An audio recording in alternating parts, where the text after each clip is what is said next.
Hello everyone, my name is Mahjabin Ahmed and today I will be presenting the results of our group project on the thermal analysis of roller coaster brake pads.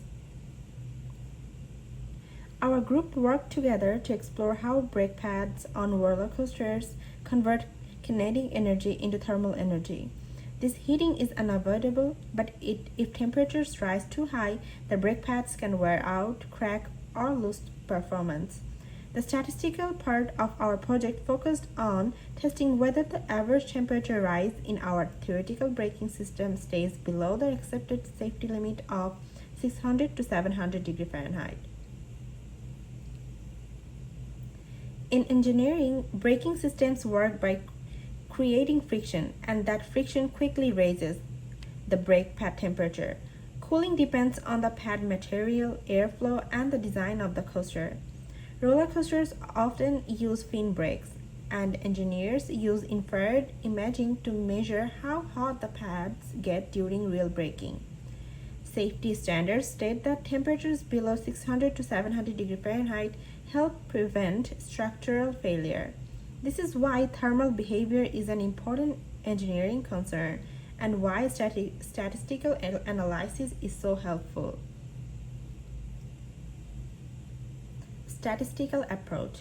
To evaluate the safety of the brake system, we use several statistical tools, such as descriptive statistics, like the mean and standard deviation, confidence intervals, which estimate the true population mean, hypothesis testing, to see if the average exceeds the safety threshold, visualizations, such as graphs or histograms, to look for temperature trends. These tools help engineers turn data into real safety decisions.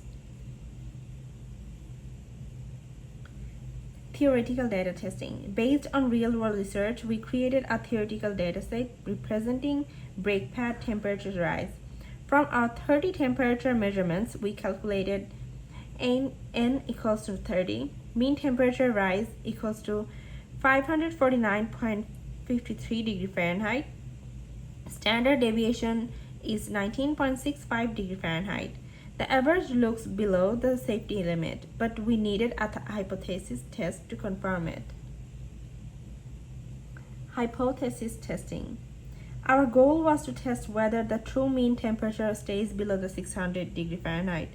We used these hypotheses. H naught, mu is greater than equals to 6 degrees Fahrenheit, which is unsafe. HA, mu, is less than 600 degrees Fahrenheit, which is safe. The test statistics was T equals to negative 14.07 with a p-value essentially equal to 0. Using a 0.01 significance level, we reject H naught. This means there is strong statistical evidence that the brake system's mean temperature rise is safely below 600 degrees Fahrenheit. Real-world application. To connect our study to real engineering, we looked at a case study on the Swedish roller coaster Kanonen. Engineers use infrared imaging to capture temperature spikes during braking.